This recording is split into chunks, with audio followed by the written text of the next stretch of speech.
பேசலாம் பேசலாம். சொல்லுங்க, மூவி பத்தி சொல்லுங்க. பில்டப் தாங்க, ஃபுல் பில்டப்லயே எடுக்கிறாங்க.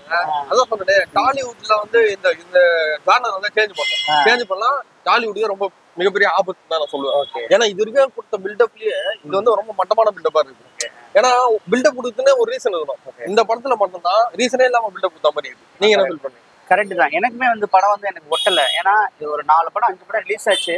அதுலயும் தாண்டி தேவராக்கு போனோம்னா நான் என்ன எதிர்பார்த்து போனோம்னா அந்த எதிர்பார்த்த கண்டென்ட் இது இல்லைன்னு சொல்றேன். தேவராங்கிற போது தேவையாங்கிற மாதிரி இருக்குது. என்ன சொல்றது, ஃபர்ஸ்ட் ஆஃப் பாத்தீங்கன்னா ஃபர்ஸ்ட்ல வந்து இன்ட்ரோ பாத்தீங்கன்னா சுறா மாதிரி இன்ட்ரோ வராங்க. இடையில வந்து சுறாதான இன்ட்ரோடாங்க. இடையில மிட்ல வந்து பாத்தீங்கன்னா ஃபுல்லா ஜில்லா மாதிரி இருக்குது.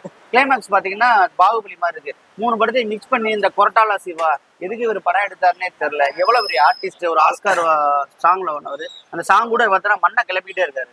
ஃபைட் சீன்ல பாத்தீங்கன்னா அவரா காலை போட்டு தரையில தேய்ச்சி மண்ணை திடீர்னு உள்ள இருந்து பில்டப் பண்ற வார்த்தை நிக்குது. அதாவது அதான் சொல்றேன், சிறுத்தை சிவாவை மறந்துடுங்க. இதுக்கப்புறம் கொத்தல சிவா வந்து தூக்கி வச்சு அந்த கலாயிர கண்டா போட்டுருங்க. ஸோ அந்த படம் வந்து ஆக்சுவலி வந்து குழந்தைங்கலாம் பார்க்கலாமா, என்ன எது ஃபேமிலி ஆடியன்ஸ் பார்க்கலாமா? குழந்தைங்க பார்க்கலாம். ஏன்னா அவங்களுக்கு வந்து அதான் பிடிக்கும். குழந்தைங்க மட்டும் தான் வந்து பார்க்கணும். பெரியவங்களுக்கு கூட்டு வந்தாங்கன்னா தேவையில்லாம குழந்தைங்க அடிவாங்க. பெரியவங்க ஏன்டா இந்த படத்தை கூட்டு வந்த அப்படின்ற மாதிரி அடிப்பாங்க. இல்ல ஃபேமிலியில கூட்டிட்டு வந்து அடிப்பாங்க, குழந்தைகளை அடிப்பாங்க. இல்ல உண்மையிலே எக்ஸ்பெக்டேஷன் வந்து ஃபீல் பண்ணல. ரொம்ப எனக்கு டிசப்பாயிண்டடா இருக்கு இந்த படம். தேவரா நம்ம எதிர்பார்த்த அளவுக்கு வரல. இதுல பார்ட் 2க்கு லீடு வர பார்ட் 2 லீடு அப்படியே டாக்டர் ஸ்கிரீன் கீச்சலாமான்ற மாதிரி ஆயிடுச்சு. பார்ட் 2 எது கொடுக்குறாங்க. பார்ட் 1 பிடிக்கல, இன்டர்வல் வரையும் பார்க்க முடியலன்னும் போது பார்ட் 2ல தேவையில்லாத கதை அப்படியே ஸ்டாப் பண்ணுங்கன்ற. பிரகாஷ் ராஜ் சார் பத்தி பேசணும்னா என்னைய பொறுத்தவரை அவர் ஒரு சில ஸ்டாக் ஷாட்ஸ் எல்லாம் வச்சிருப்பாங்க. இப்படி நில்லு, இப்படி பாக்குறது, வைக்கிறது, இப்படி முறைக்கிறது, இது எல்லாமே பாத்தீங்கன்னா எல்லா படத்துலையும் பார்த்த மாதிரி ஒரே மாதிரி இருக்கு. எல்லா படம் கூட கேஜிஎஃப்ல பார்த்த மாதிரியே உட்காந்துட்டு தரையில உட்காந்து முட்டிக்கால் போட்டுட்டு இப்படி பேசுறாரு. எல்லாமே வந்து என்ன சொல்றது, ஒரு டிராமட்டிக்கா இருக்குது. ஒரு ஃபீல் ஆகல அந்த படம். என்ன கேட்டீங்கன்னா பிரகாஷ் ராஜ் வந்து ஒரு நல்ல ஆயா மாதிரி இருக்கு. ஆம்பளை ஆயா எப்படி இருப்பாங்க அந்த மாதிரி தான் இதுல இருக்காரு. முடியில வச்சு போட்டுனே ஒரு ஆயா மாதிரி ஒரு படம் கட்டின்னு இந்த மாதிரிதான் அவரோட கேரக்டர் இருக்குது. அதுவும் அவர் பேசுறது முழுக்க கேஜிஎஃப் தான். கேஜிஎஃப்ல எப்படி எக்ஸ்பிளைன் பண்ணுவாரு அதே மாதிரிதான் ஒரு கதையை வந்து சொல்றாங்க. அதுவும் அந்த கதை நல்லா இருக்குதா, கதையும் மட்டமா இருக்கு. வாயில நல்லா வந்துடும், டைரக்டர் பாவமா இருக்கு. ஓகே, நம்ம ஜான்வி பத்தி பேசலாமா? ஜான்வியை பத்தி பேசலாம்.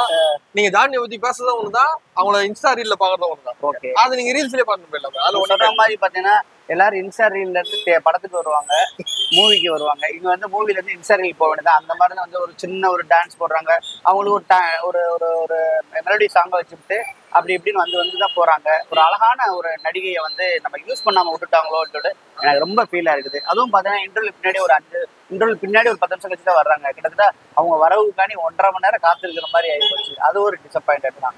ஹீரோயினை பார்க்க முடியலன்ற ஃபீல் ஏக்கம் வந்து யங்ஸ்டர்ஸ் மனசுல இருக்கு. அதே மாதிரி ஸ்ரீதேவி பேர் கெடுக்கிற வகையிலையும் டைரக்டரும் பண்ணிருக்காரு, அவங்க ஜான்வியும் பண்ணிருக்காங்க. ஸ்ரீதேவி எவ்வளவு லிஜெண்ட் எல்லாருக்கும் தெரியும். அவங்க பேர் கெடுக்காதீங்கன்னு நான் சொல்லுவேன். அனி மியூசிக் பத்தி கொஞ்சம் பேசுவோமா? அனி மியூசிக் வந்து அதாங்க நான் என்ன சொல்றேன், படத்துல வந்து ஒரு நல்ல பிளஸ் பாயிண்டா வாய்வையே சொல்லணும் அப்படின்னா அது அனிருத் மியூசிக் தான். ஏன்னா அந்த ஃபியர் சாங் வந்து படத்துல வந்து ரொம்ப நல்லா இருக்கு. அந்த ஃபியர் சாங் வச்சு ஒரு 2-3 இடத்துல கூஸ் பம்ப்ஸ் மாதிரி ட்ரை பண்ணிருக்காங்க. அதாவது மியூசிக்ல, சீன்ல இருக்காது. மியூசிக்ல அது வந்து மியூசிக் நல்லா இருக்கு, சீன் வந்து மட்டமா இருக்கு. படம் வந்து இந்த படம் வந்து நம்ம 200 ரூபாய் கொடுத்து பார்த்ததுக்கு ஒருத்தர் நினைக்கிறீங்களா, எப்படி இருக்கு இந்த படம்? 200 ரூபாய்க்கா? அதான் சொல்றேன், நான் இந்த படம் பார்த்து நீங்க தான் எனக்கு 200 ரூபாய் தரணும். அந்த மாதிரி ஒரு விருப்பம் உண்டாகுது. கண்டிப்பா. அதுவும் காலகாலத்துல வந்து பார்த்தது வந்து மைண்ட் ஃபோன் தான். ஓகே, என்னை பொறுத்தவரை இந்த படம் வந்து ஒருத்தங்கிட்ட யாருக்கு ஒருத்தர்னா தெலுங்கு ஆடியன்ஸ்க்கு ஒருத்து, தமிழ் ஆடியன்ஸுக்கு கண்டிப்பா என்னை பொறுத்தவரை ஒருத்தர் தான் நான் சொல்லுவேன். தெலுங்கு ஆடியன்ஸ் கூட எனக்கு முழுசா எல்லாருமே சாட்டிஸ்ஃபை பண்ணுமா கேட்டா நான் இது பார்த்திருக்கேன். தியேட்டர்ல வெளியே வந்தவங்க தெலுங்கு ஆடியன்ஸ் கொஞ்சம் சிரிச்சு தான் வந்தாங்க.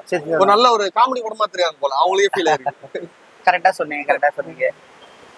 ஓகே, இப்போ ஓவராலா வந்து இந்த படத்தை பத்தி ஒரே வார்த்தை சொல்லணும்னா என்ன சொல்லலாம்? ஒரே வார்த்தைனா பில்டப் குறைங்க அப்படின்னு, சாக்க குறை அப்படின்ற மாதிரி பில்டப் குறை அப்படின்னு. என்ன பார்த்து இந்த தேவரா தேவையில்லை அப்படிதான் சொல்றேன். தேவரா சாவா. ஓகே, நன்றி. இந்த வீடியோ பிடிச்சிருந்துச்சுன்னா லைக் பண்ணுங்க, ஷேர் பண்ணுங்க, கமெண்ட் பண்ணுங்க. ரஃபி தியேட்டரை மறக்காம சப்ஸ்கிரைப் பண்ணிருங்க, பெல் பட்டனை கிளிக் பண்ணிருங்க.